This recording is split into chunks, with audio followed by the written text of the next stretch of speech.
We've got Sam Delauney, always looking elegant. Do men look elegant? I do. You do. That's or true. dapper, maybe? That's Would that be the male equivalent? Yeah, maybe. And the author, Helen Croydon. Thank you very much. Morning. Very nice to see you, who could be related to Helen Mirren. You could be a granddaughter there. Right, let's look at... Tell me, first of all, who is Paul Sykes? He's a self-made tycoon. He hates the EU. And he's prepared to put all of his millions of pounds into making us all hate the EU as well. He's come out and said, much to the glee of the Telegraph, who also hate the EU and Europeans, so they're very excited to report on their front page this morning that he is going to back UKIP, Nigel Farage's UKIP, with millions and millions of pounds because he feels that the debate isn't wide enough, there's not enough information for the British public about the perils of Johnny Foreigner and our interaction with them in the economic and political terms. And so he's going to plough millions of pounds into financing UKIP's election bid at the Euro elections next year. And can UKIP accept that? Are there not limits on these things? Well, Nigel Farage seems very keen, judging by the quotes in here. It might just be like that he will be doing his own brand advertising, anti-European advertising, in order to support UKIP's cause. But it is interesting because people are wondering whether or not UKIP will be a serious contender that might eat into the Conservative vote at the next European and general election, but they were wondering whether they had the money. Well, now people like Paul Sykes are trying to come out of the woodwork, and we should all be afraid, very afraid, because he has said, this is what I am in it for. I am not going to sit here and do nothing. It's my final thing. This is my Waterloo. He's not playing games, he's calling it his Waterloo, and apparently it's several £million he's given to Farage. Mr Sykes, when his wealth was last measured in 2010, was estimated to be £50 million. To spare, and he will put that money into making Europeans as much as... In many ways, you might argue, is good for democracy. Because at least it gives everyone a different perspective. Right, OK. It's interesting as well that this is on the front page of the Telegraph, which is a leaning newspaper, that they are running this story,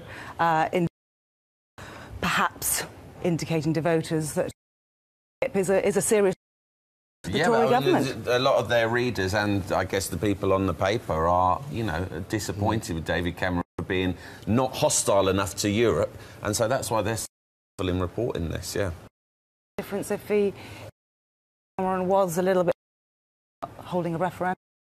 I think that's what they want. He's not going to give... They're giving all the dough. Yeah.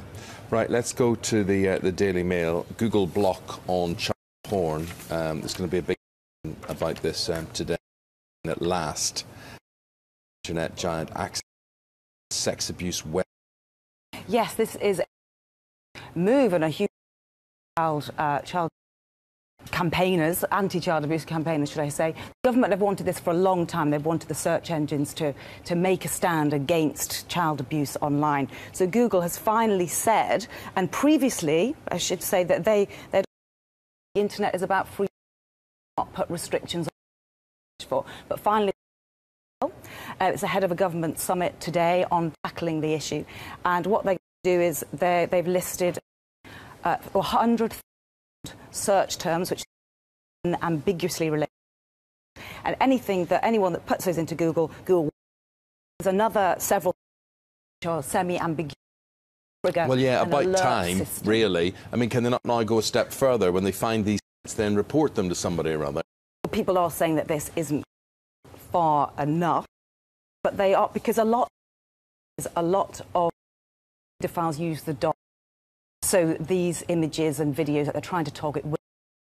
So what Google is saying that they will do as well is put some money aside to fund ways of how they can help the problem beyond traditional search engines. Okay, let's move on now to the Telegraph again. We've got Roger Daltrey, lead singer of the and that famous song My Generation. What is his generation saying? What's he saying about? Well, I don't know whether he is a spokesperson for his whole generation, but I know for one, complex political, social issues like immigration, which he's spoken out on, it's very hard to your own perspective. I've heard the perspective of the lead singer of The Who, and thankfully broken his silence on this complex issue, and he's come out in the papers yesterday and made it very clear that he is furious with the last Labour government, who he thinks like loosened control too much and came and took his mates' jobs. He said Pete Townsend and all the rest of them, but he's referred to some mates, non-specific, whose polls allegedly. He didn't. There's not more detail in this story as to why he's angry, but you must ask yourself: would you take the opinion seriously of a man like that? He doesn't look bad for his age. Why would he I'm not saying physically. Rock stars do. Yeah, but you just shouldn't. Right, you see the climate change debate, and there was this business, and a lot of people would say, we're not heating up at the rate we used to. The whole thing has gone into cold. Santa, explain this.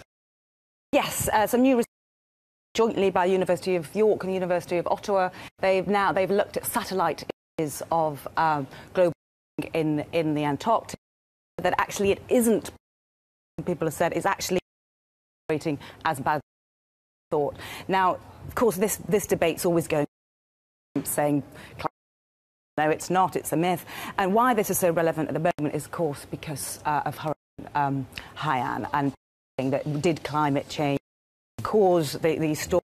There was a lot of reports in the media yesterday saying the storm, global warming, these storms is actually, the storms are no worse than they have been. It's just that the populations these days around low-lying areas are so dense and the just can't cope that actually we just feel the damage a lot more. Damage that falls, and this is a story in The Sun. And this is a guy, Charlotte, who is rolling on his suntan. If it's just the stuff after the break. The Sun, that's it there. Is it that one? So that was not that old lady there. There you go. That is a great idea. Mm-hmm. I'm in on that. There you go. He has on his shoulder on there. He hasn't got the old concealer. Mm-hmm. I don't know if he could reach, could he? His muscles are so big, I don't think he could get his hand around there, could he? Mm-hmm. I picked this story out, but I'll be honest, I haven't read. I don't know what it is. Just simply a man applying fake tans to himself. Do you want to know? Because I am prepared. Okay. There's much more to it. Getting... I thought it would be a nice image to wake everyone up. Exactly. I think with that. He was getting ready for the World Classic Bodybuilding Championships in Austria. I spy my little eye anymore. Old-fashioned. How's that? You've got a story in Croydon. What? Why is it? I have fond memories of, you know, driving along in the car with the family. Well, you can still play it. If you and your husband join, no one's stopping you playing it, just saying something forward thinking than that. We still play the car. You do. Oh, you do? Rarity survey. That only 14 now play I Spy or other games, and they resorted to iPads and films, technology in the back of the car, which I had, but campaign. This is a very good thing because playing games discourages drivers from the road. They don't want you. They don't. They want you to kind of hand over, I guess, ownership of entertainment to the iPads so that their parents aren't distracted from the road. But I think this is really sad because I have memories, like you, of playing not just I Spy, but we used to make up games of making letters of number plates and things like that. You know, that... Very cerebral. We just used to argue in the car. That's cerebral as they well. They do say up to 5,000 car accidents a year by I Spy games. Control. Okay. Really? Sam, ahead. Let's pre the hotel. The $8 are heading to. 4-4 poos the headline. The Sun have had what's called a good old traditional pun frenzy with this story. I'm not quite sure what happened. Actually, this is the inside story. It's actually splashed on the front page of the Sun. It can only be the result. Perhaps something to do with, like, the boss of a bank taking... Like that, the sort of story that lawyers get to drop it at the last minute and replace it with basically a story that says, you know, the hotel that the England team are going to stay in Brazil next year for the World Cup, it's a bit smelly. That's this morning. Giving them an opportunity. Good old-fashioned... No one does it better than they've got more than you can possibly here. 442's the headline. It's off the bar. Slum on England. That's just a picture of a Brazilian, which they're terming a slum, somewhat unfairly. We've had a stinker, Stevie. On me head, struggling with that one. Think it's all odour.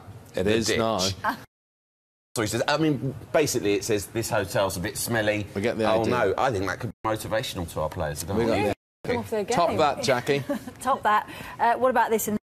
This is the lady who busted Lance Armstrong. This is Emma O'Reilly. She's an Irish physio. She worked with him during his, of winning all of those Tour de France titles, and she knew that he was taking drugs, and in the end it was so bad that she busted him, and then the Mail have got them together in their first meeting since she busted him and he called a decade ago. How awkward that meeting might have been, I'd imagine. Well, unless again, he comes across now as sort of being all sort of born again type. Yes, well, he said he did want to say sorry. She was the people that he wanted to say sorry to, so he's got his opportunity.